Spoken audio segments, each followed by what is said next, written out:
Hey everybody, it's Drew with Como Comic Books, and today we have a special video for you. I was just able to sit down and interview Brian Pulido, the creator of Evil Ernie and Lady Death, and we talked about a wide variety of different things. Brian and his team are in the finishing stages of launching the Kickstarter for the next chapter of the current ongoing Lady Death series. I'm really excited to get into the content, so let's dive right into the interview. 2020 has been a year full of uncertainty and changes for everybody. Coffin seems to be uniquely positioned with your all's direct-to-consumer business model to kind of bypass some of the regular issues that companies, whether it's publishers, distributors with a more standard or traditional business model, have incurred. What challenges unique to your team, your business model, your company have you seen with the pandemic? Well, as you said, by choice, about 5.5 years ago, I really took a look at the landscape of the comic book industry. And I actually interviewed all the captains of the industry. And my conclusion was that we did have to be a direct-to-consumer business. And the reason we had to be that is the conventional comics market, there was less enthusiasm for what we did. So no judgment, I get it, but we made that conclusion. So the last 5.5 years in particular, that's how we've approached it. As far as what's going on during this particular era and what type of challenges we are having, the first challenge we had was during the initial outbreak in Arizona. We did have to do the conventional shutdown for about 2 weeks. So what that meant in our case was all of our people worked virtually, but then our warehouse manager and her immediate family were able to just keep things rolling. So there was the statewide shutdown that occurred for us, but Coffin didn't have to stop. Now, what also was sort of fascinating is we print everything, our offset books and digital books in Arizona. And our printers are signatory to the government, meaning they have to stay open. So we haven't had an experience of any kind of quote unquote real shutdown. I mean, if anything, we are finding at this moment in time, and who knows what the future says, but we actually find that sales and enthusiasm is way up. Okay. Yeah, I think you see that across a lot of, especially in the secondary market where you've got a lot of people that aren't going out to eat. They're not in the restaurants and bars, so they've got all this expendable income. And a lot of people are dumping that into collectibles. So that's hopefully a great opportunity for you all.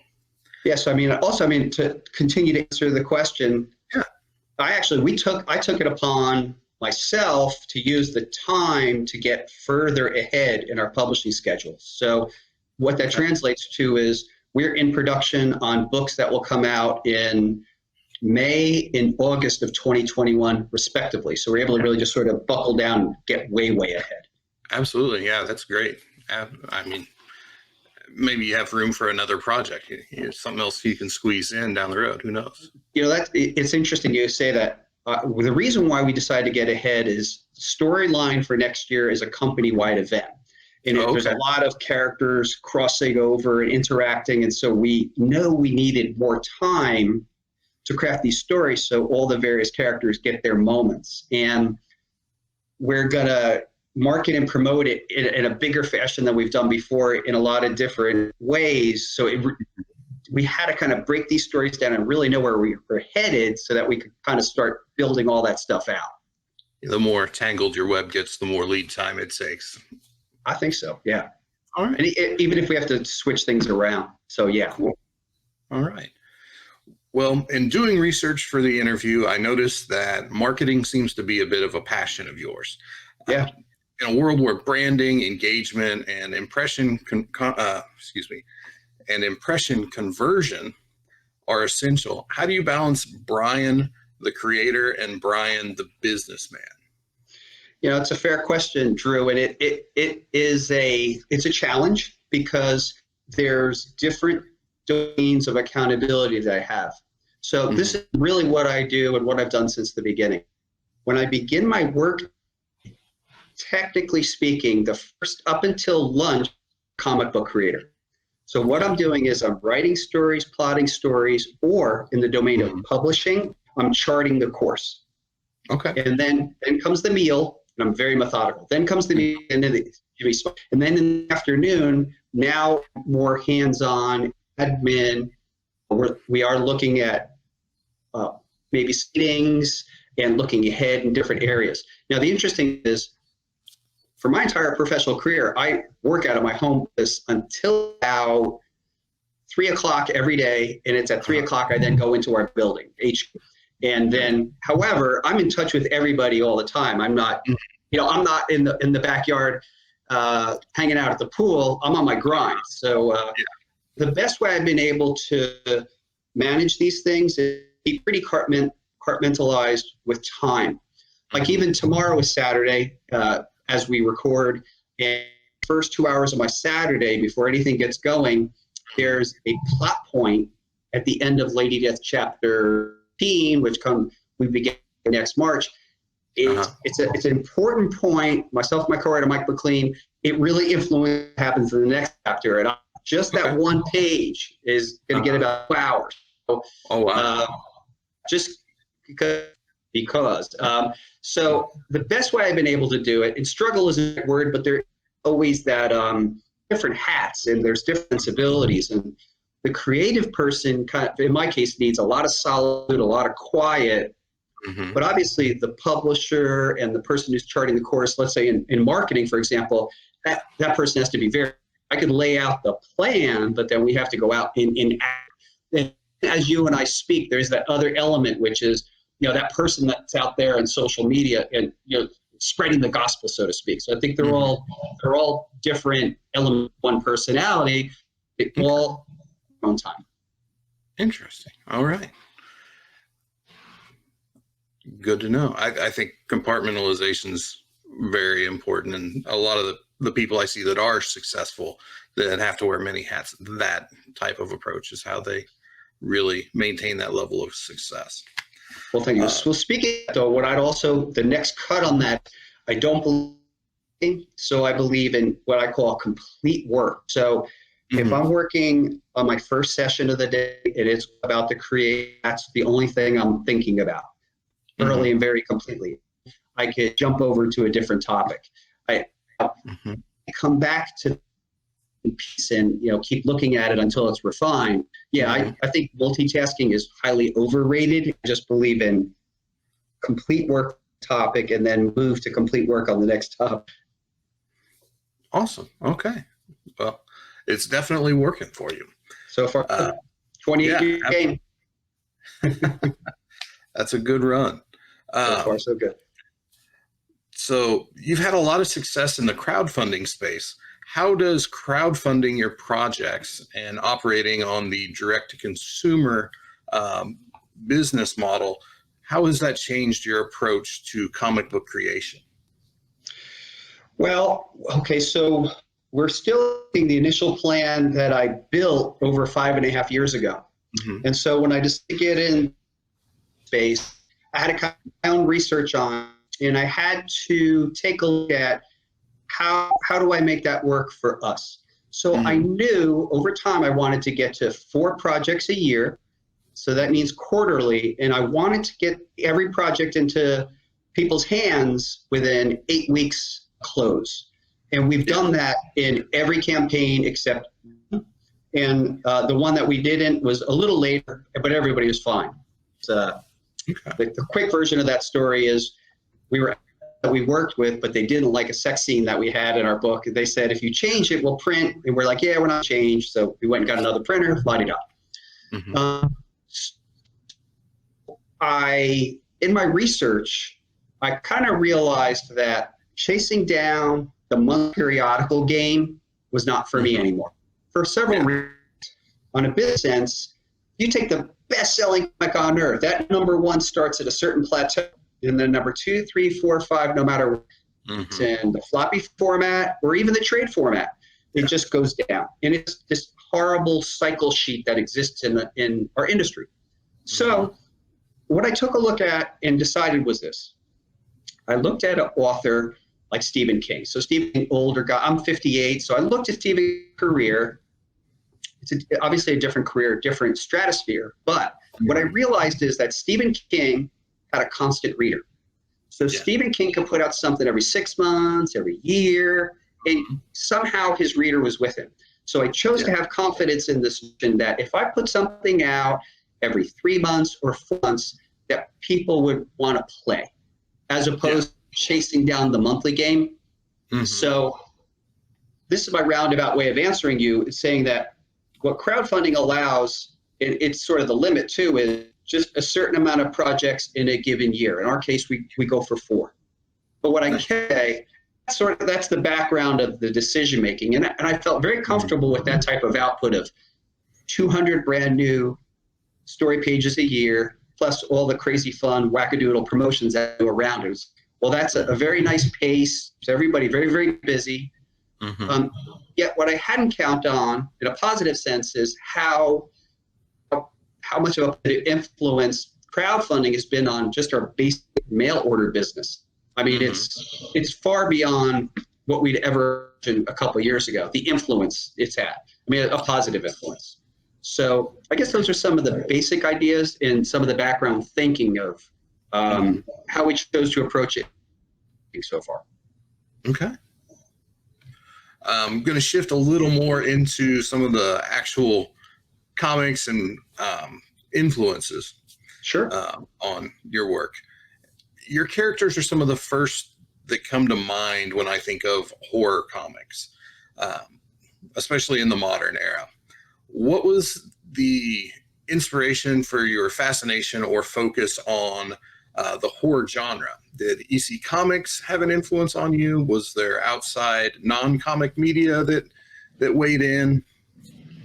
So for me, where my influences come, and it's not necessarily linear, here's the recipe book. I think for me, I started adoring horror movies in the 60s, and I started collecting comics due to this day in the 70s. EC was a little further away. But 70s, monsters, and magazines, my sweet.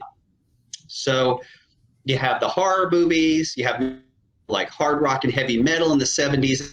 And I think the recipe book of what I'm attracted to, that. So it's crazy monster movies everywhere from 60s to the 80s. What a golden era. Oh, yeah.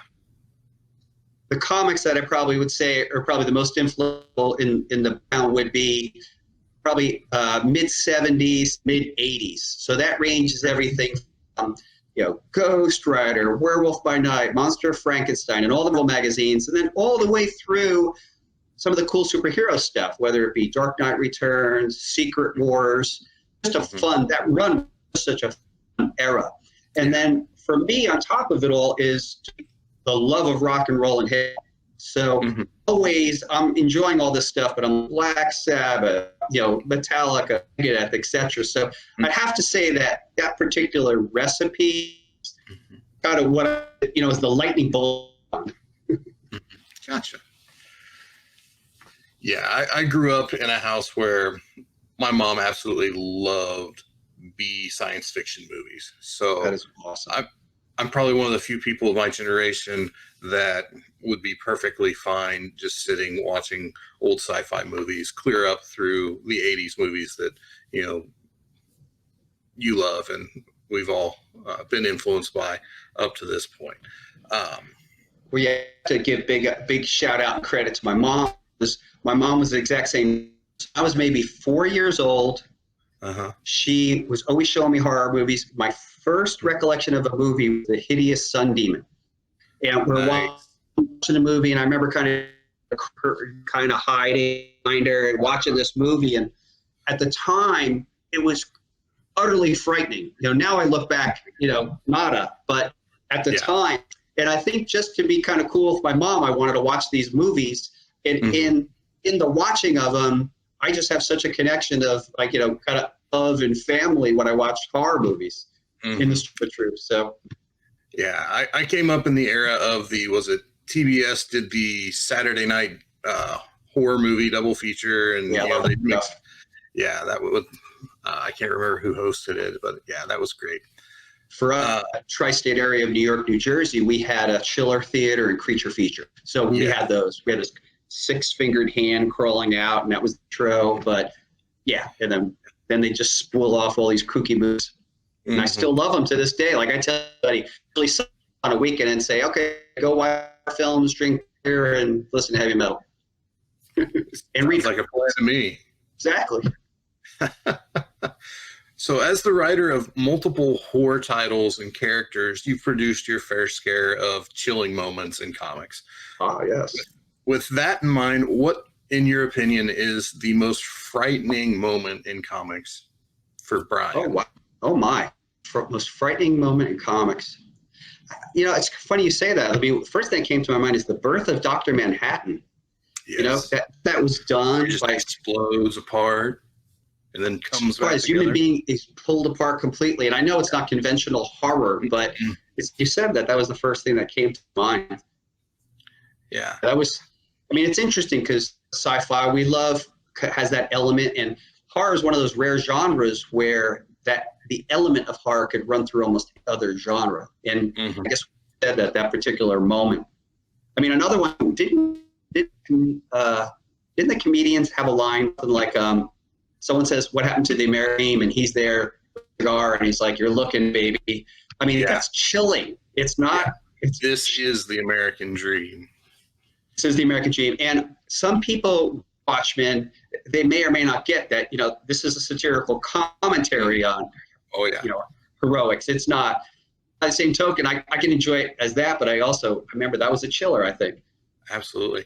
I'm with you. I think less is more, and it doesn't have to be the goriest or the most outlandish scene to be horrifying. For me, it's a one panel in Amazing Spider-Man 121 where Peter gets to Gwen's apartment and it's just a pumpkin bomb sitting on her purse. That was great. Dude, I got to read that when it came. I read that when it came. So yeah. When I was a kid, there was a college named Neil, and he gave me about 3 years worth of run of all the Marvel books at that time, maybe like Spidey 113, 130, and all the comics that were happening, like Daredevil and all that stuff. And I read that as it came out. It's like, whoa. So I know how you feel. Great stuff. Oh, yeah. If you're getting value out of this video, go ahead and hit the like button to let YouTube know that you enjoy our content. So I grew up in a small Midwestern town during the demise of the indirect market, what I call the indirect market, spinner racks, magazine racks, grocery stores, things like that. And it was challenging for me as I was beginning my collection to pick up books on a month-to-month basis. I know you grew up on the East Coast. What was your experience like? Where did you begin your collection? Well, I pinned down to July of '74. I had still read comics. I was just lucky, man, because ever since I was a little kid, on the weekends, our family would go to this indoor flea market in Auckland. And there were two places that always had comics. And they seem to have gotten like the misprinted comic, the logo torn off comics, or they would get these whole and complete comic books, but they would have printer ink problems, but they would consequently sell them for cheap. So I would always be getting them. But then somewhere along the line, it was July '74, I went to this particular pharmacy and I picked up Cap 176 and Commanding 19. And from there on, I never stopped. And so as a kid, we had about 6 pharmacies, what you call the indirect market, and they all carried comics. So as a collector, I would go to a couple of these flea markets and I was keeping them, but I go around to the farm. And my little trick was I got to be the kid who actually, if I showed up on time, I would rack the books and I'd get first whack. So it wasn't long before a comic like Nova #1 came out. I loved that comic. I got it and I went around to all the pharmacies and I got every copy in town. And then I resold them to other kids for like $1. There you go. I was very intelligent before I got testosterone and learned about girls. But Girls and guitars have wrecked many a fine comic collection. That's what I'm saying, man. Yeah, I was like an evil genius comic collector, and then suddenly all that happened. Absolutely. So for me, answering your question, so yeah, yes for me until I went to college was a pharmacy. And then when I went to college in New York at university, so LCS was Forbidden Planet. Okay. So then years later, I mean, from there, it had an LCS. And then I moved to Hoboken. We had 2 LCS there. We had Tommy's Comics. I don't think it's in business any longer. I moved to Metuchen, New Jersey. We had another. We went on and on. Southern California and Golden Apple was my LCS. And then right now, the 2 LCS, I alternate between my subscription at Samurai Con downtown, and then I zip all around, go to Jesse James Comics. So I guess I've had a lot of continuity, and I've been lucky. But yeah, I went right from the Farmies and the Racks to Forbidden Planet in 1980. Yeah, it's a leap. Oh man, Forbidden Planet. I mean, imagine I attend things for I think Clive Barker was there. And that was kind of early. People doing that. Yeah. Really fun. Frank Miller, and there was an artist named Liberatore who did a really crazy European graphic novel, Ranks or Rocks, which I adored. Those are just a few that come to my mind. Yeah, so the mega stores like that, I'm always envious of the people that are within an earshot of that, that can take part in those opportunities, because that still happens today. They still get the people from across the pond, or the people that rarely ever come out of their like their Midtown. house. Yeah, exactly. Well, I got to tell you, just share a very quick story, but having Golden Apple as my LCS was unbelievable for a multitude of reasons. First, the Leibowitz was the nicest, most gregarious guy. He just took me in instantaneously. I was just like some punk kid, and I'm transitioning from being a fan to a professional first comic evil Ernie. But man, he just brought me in, treated me almost like a son. And I was nobody, but he was so great. So a quick story, I imagine, he had this little room in the back. It was quite small, but it was an office. He's like, hey, Brian, come on back. I want you to meet somebody. Come on back. And he's like, here, I want you to meet Neil. And he just introduced me to Neil Gaiman, anything. And again, I'm just out of the gate. And at Golden Apple, stuff like that happened all the time. Image explosion, all the Image guys doing their signs, and that was like rock star show.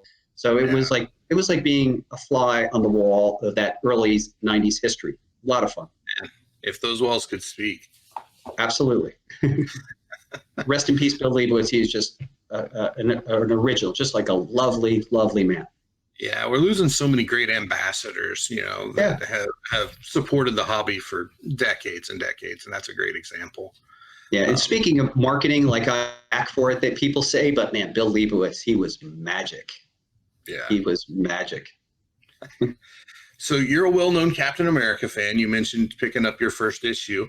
I understand you prefer Silver Age Cap to Golden Age Cap, though. What is it about the Silver Age Captain America that you prefer over the Golden Age version? Well, right at the top of this, I must admit, I just started collecting Golden Age. So you hate your wallet and your bank account. That's right. So I have a new sickness, but I think it's just what I grew up on. So again, I started in 176, those Cap No More storylines, and I've never quit since. So I think also that is a quote unquote modern type storytelling. And I go back now. I love the Alex Schomburg covers; they're unbelievable. But I go back and I read those comics of time, and they're less really accessible to me, being honest. Whereas I guess since I was reared 70s books, and I guess I'm used to that kind of story, maybe. But no shame in my game now after the older stuff, and I've always adored the Schomburg covers, but. The Golden Age covers, there's just something about them that, is hard to recreate. I mean, Schomburg's a great one. You talk about L.B. Cole with some of his horror stuff. Great stuff. Well, the crazy about Schomburg, it's almost like it's so complicated and so complex. The imagery, what's going on in the foreground, actually what's going on, like Bucky in bondage, and behind it there's Nazis coming, and people don't do that anymore. I mean, it's wonderful. You can look at this corner, you got this. You look at that corner, you got that. The whole thing is just a moving piece of art. It's great. Yeah, just like tons of layers to it. So sure. One of my favorite Captain America moments is from Daredevil Born Again. And Frank Miller has this line in there, a soldier with a voice that could command a god and does, talking about Cap interacting with Thor. That line's always stuck out to me as a more defining moment, or just a really telling moment in how we were supposed to view Captain America. As a Cap fan, what moment do you think best defines or expresses your understanding of Cap as a character? What I love is it's not really a particular moment, but there's a consistency to the premise that he represents the dream and not the country. And that I like. And what I like about Cap is that he's an aspirational character. And even in our own country, our country is this amazing social experiment that aspires to our better angel. That's the thing I dig about Cap. It may be old-fashioned, but just the idea that he is an aspirational character and he represents the dream. He doesn't represent necessarily the country or the moment. And he's really had to come up against some serious, well, he's interesting. He's been an outlaw many times, right? So he was on the quote unquote wrong side. And he appears to sometimes be on the wrong side, but for me, he's always on the right side. So in a particular line, I'll say this though, probably like a lot of people, like we took the company to go see Endgame. Yeah. And there's that moment Cap picks up the hammer. And man, I was like a year-old. I'm sitting next to my wife, and I'm just like, it was such a moment. I'm relatively sure I wasn't sitting in my seat anymore. I think I was levitating just over it. It was such a great moment. Yeah, so remarkable. So everybody, it was just, ooh. We watched it recently. I think that was the loudest cheer in my theater. Yeah, it was crazy. Well, the year before with Infinity, there were kids crying. When Spidey passed away, it blew me away because, look, I've read stories, I know where this is headed. And if anything, comics are about, to me, overall, a rumination on death, because every hero we love, every hero we are has died and come back. So there's got to be something in the subtext of us always doing that, always, all of us, all my characters are dead. So, there's something that we're trying to deal with, I think. When I get off topic, but so that happened in the movie, and we get out, and there were just kids weeping. So that's effective storytelling. Absolutely. The MCU for me has been emotional in more than one event. I remember when Iron Man 2 came out, and just watching him put on the suitcase armor for the first time, I just couldn't handle it. It's like never in my life did I think I would be able to watch in a movie theater something that looked so realistic. It was just such a crazy moment from the comics I grew up reading and loving. So that it's just gone on from there. I completely agree with you. I think like most of us, we probably we go to these movies with bated breath and like, please portray my guy. Great.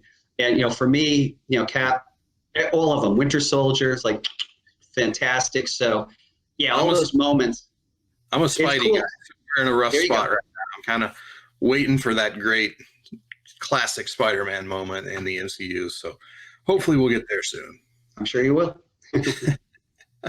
I recently watched you hosted a Comic-Con from home panel there in your boardroom behind your bar. I noticed the bar back was pretty well stocked.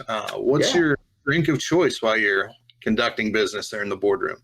Well, I'll tell you, we're stocked for, you can name your poison and you're fine. I know that when we launch our kick next Wednesday, that I'm going to be offering people up my particular recipe for margaritas. So I think a tequila, Jameson whiskey with a little ginger ale. I do like a nice margarita, and the way I make them is a couple shots of Patron, maybe one shot of Cointreau, and then I get a fresh lemon, squeeze it, put it in there, get some ice, give it a nice shake so it froths up. And man, I got to tell you, that's super simple and sweet. Yeah. I know for my wife is a whiskey and bourbon, like just straight up drinker. And Well, she's smart. I mean, if you think about it, it gets you where you're going, and it's not caloric. It's like the least amount of calories. You can have more than you probably need, and you don't have to worry about messing up the mix. You just got to dump it in the glass. Yeah, you bet. So we're probably leaning towards whiskey drinking, tequila drinking. I've always loved Mexican beer, so I'm like a Corona, Modelo guy. We live in this golden era, and you know it, of craft beer. So pretty much you go anywhere, any block, and people say this is the best beer in the world. It's like, this is the best beer in the world on this block for sure. There's so much great beer. Absolutely. So shifting back to comics, you've been in the industry for 28, 29 years at this point. Yeah, published since December 91. Okay. I mean, there's obviously been many seismic shifts in that span of time. Yes. What change would you say has had the most positive impact on the industry? And then what changes would you say you've seen that kind of concern you? Well, it's interesting. So when I was a publisher at Chaos Comics, I would actually obsessed with the state of the industry, and I'd always be looking. And when I decided to get back in the game as publisher, I chose not to do that at all, and just to go after my game. So I would say that, so I'm not really looking at the greater culture of what's the phenomenon, because we really are focused on our thing. But what I would say is, in our case, the advent of digital printing, the ability to make one of something has been incredible. And that happened at around 2005. Before, we were always limited to offset printing, which requires a higher volume no matter what. But the idea of making 1 to 10 of something is, I think, really exciting for a lot of people. And I think that was a paradigm shifter, because I got back into the publishing game on a much smaller scale from 2007 up to 2014. I was making small editions, doing mail order, hitting cons, and people were still stoked. Certainly crowdfunding has, quote unquote, turbocharged our ability to reach people. What I've noticed is there's a couple camps on how people see crowdfunding. So some people are still stuck in this premise of it's purely a fundraising tool, and it has its own, people believe it should have its own set of rules. When I looked at it and I studied it, my consigliere initially was Jimmy Palmiotti, the mayor of comics. He gets all the credit. I studied him. I spoke to him. He gave me a lot of wonderful advice, which works to this day. But then I actually, in the domain of crowdfunding, I started studying how other industries approach it. So maybe unbeknownst to a lot of people, there's record companies who've put out 100, 200 crowdfundings, technology, apparel. So I believe that initial idea of it's purely a place to get money to start out, it has its place, but it's actually has become its own place where people conduct commerce. And it's a humongous community where people interact. And you can see it in all different scales, from the person starting out who needs $500 to get a comic going and gets 3,000 to the stellar successes over an Indiegogo of guys like Ethan Van Sciver over $1 million on his latest, or McFarlane on his toy offering of $3 million. What that is another ability for people to connect to the end user. And I didn't mention this earlier, but again, before I decided to get back into this game and put focus particularly on DTC, direct to consumer, I was looking at what a lot of people were doing in music, where they stopped being tethered to the record company and they decided to write their own destiny. And I was looking at Iron Maiden. That's a vertically integrated company. They own everything. They down to like Bruce Dickinson flying their plane. Like Iron Maiden only has to worry about Iron Maiden. Metallica, they own their own masters. They own their own record company, their own touring company. Pearl Jam, same thing. And I'm not even necessarily a Pearl Jam music fan, but I studied them. Own fan club, vertically integrated company. Rush. What happened is Rush fell out of favor somewhere along the line, dropped their own record company, and just became their own business model. So I was really looking at those bands and how they arranged themselves and said, okay, that's our objective. Because if I wake up and I put in hard work, I have the most direct shot at seeing a return, as opposed to putting my destiny in the hands of others, whether it be the formal distribution or another publisher, any of that kind of stuff.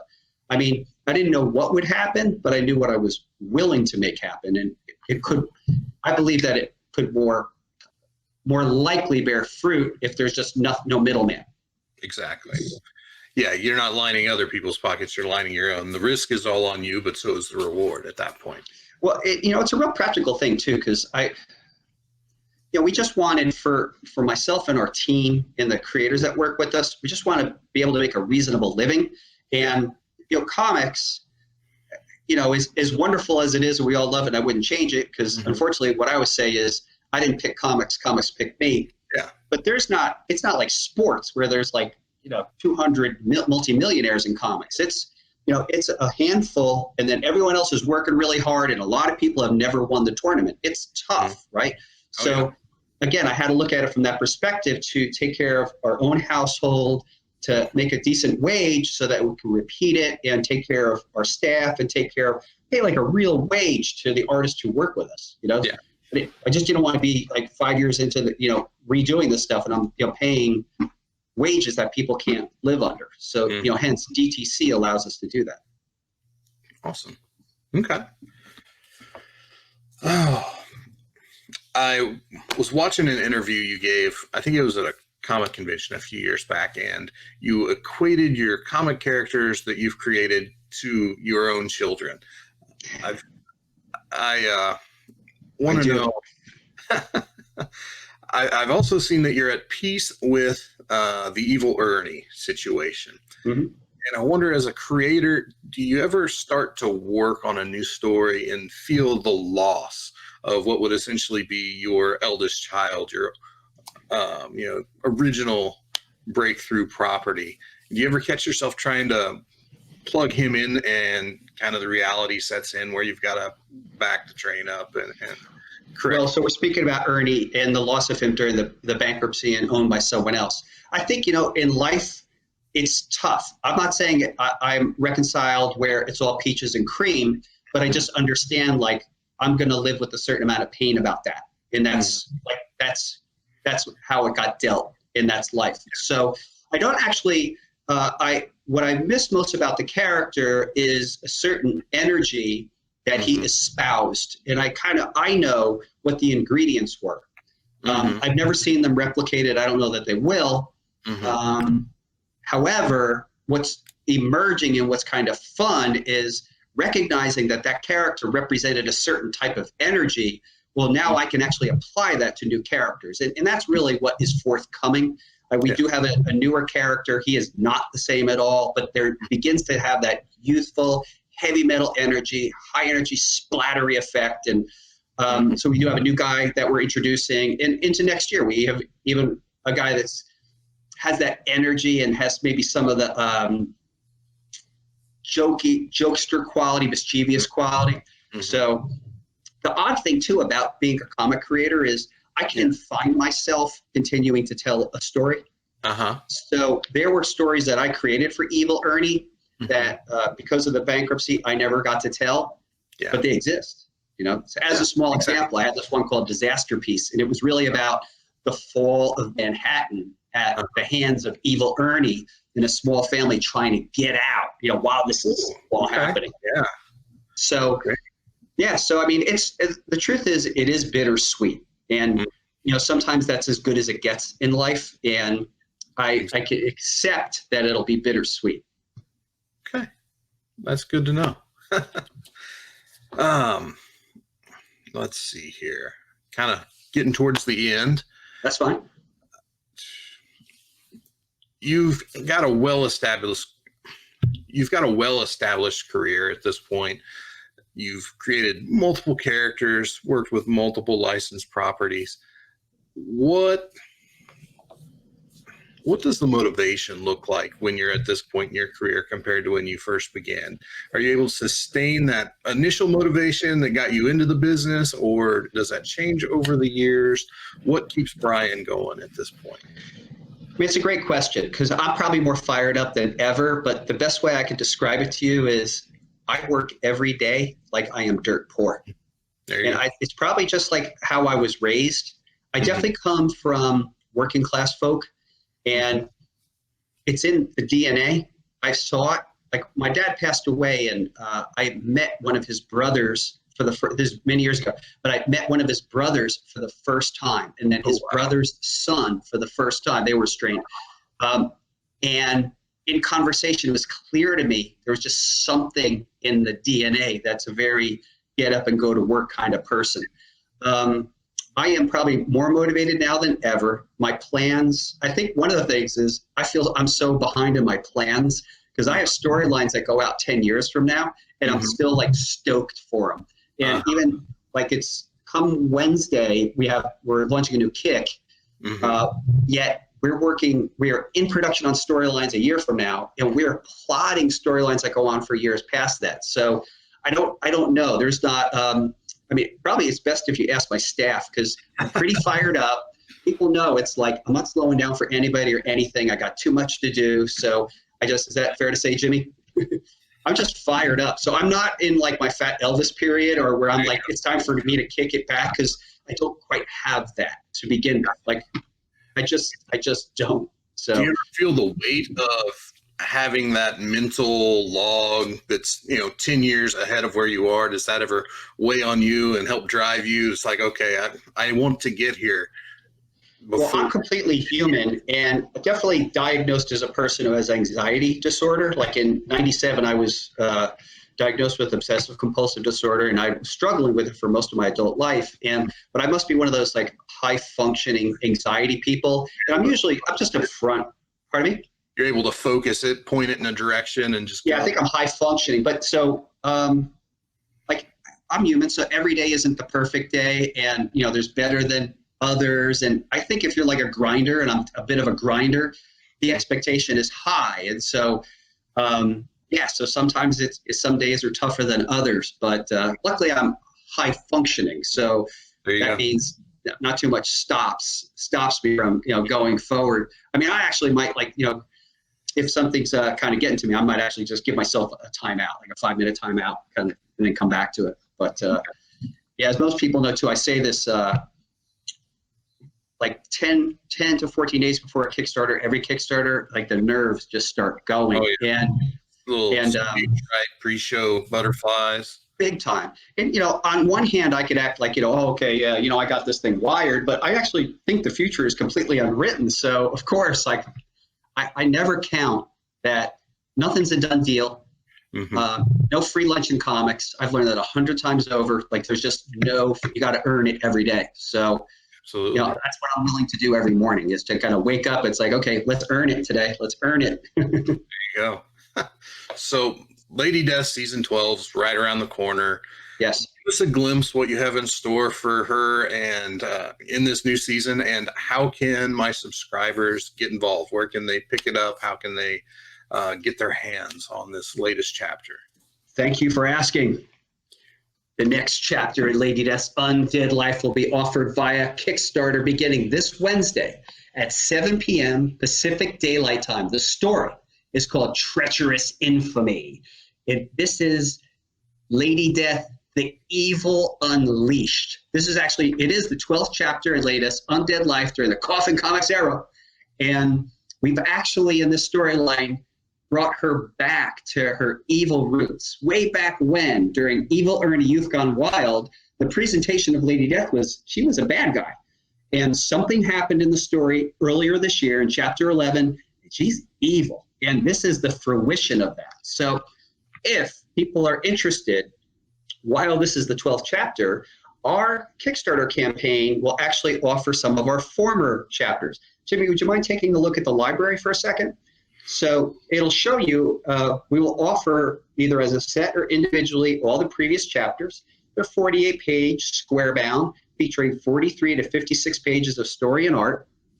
And if people are interested in learning more, might I encourage you to please sign up for our newsletter. Go to coffincomics.com, and on the upper right-hand side, enter your email, and we'll put you on a list. Also, if you are new to Lady Death, and let me give you a little pitch on Lady Death. Lady Death is an undead warrior who fights evil in hell and above. And this is a heavy metal, supernatural inspired comic. It is it's historically for mature readers. And I put it this way. If you like, the epic sweep of a Metallica song or Iron Maiden, you might very well like Lady Death. It's a little sexy. It's a little over the top. If that's not your thing, I get it too. But if you're new to Lady Death and you'd like to try out a free digital download, go to www.coffincomics.net/Lady Death, and you could download a 12-page preview, and that'll give you a sense if this is or isn't your cup of tea. So thank you much for asking about that, and that's exactly how you'd get to know more about what the heck it is we're up. Great. Well, we'll go ahead and we'll drop that in the description for this video when we get it up on YouTube. So anybody who wants to go learn more about Lady Death, they can click on that link down in the description and learn all they care to know, and hopefully more, because the Lady Death train just keeps rolling on.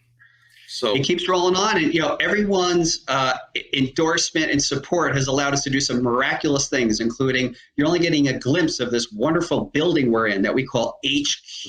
We've been able to turn this place into a living museum. You saw it yourself. We have a conference, a coffin-shaped table. We have a coffin-shaped bar. It's been bananas, and we do have events where we invite people in to kind of share what we've all been able to create together. And that's coming up next February. Given the current circumstance, we're still on, and that is Swornfest coming February 26th through 28th, 2021, here in Mesa, Arizona. Nice. I got to say, I saw one of your walk-around videos there in the office, and the vintage Comic-Con flyers in the bathroom caught my eye. If I ever am able to get out and check out your offices, I might stop by the restroom and see what was happening back in the day. Heck yeah, man. You just give us a call and I'll personally give you a tour. Awesome. Well, We'll Brian, cap it off with a shot at the bar. I appreciate your time today. I hope our subscribers enjoyed the interview. It was great to get to know you a little bit and hear about your experiences in the industry over the last few years. And we just want to wish you all the best of luck with this new Kickstarter next week. And if I did my research correctly, that's Lady Death, Treacherous Infamy #1, which is chapter 12 and the current Lady Death story. And that Kickstarter, check my math here, is launching on August 12th at 7 p.m. Mountain Standard, right? Yes, sir. All right. Well, before we hit the road, any final points you'd like to leave our audience with?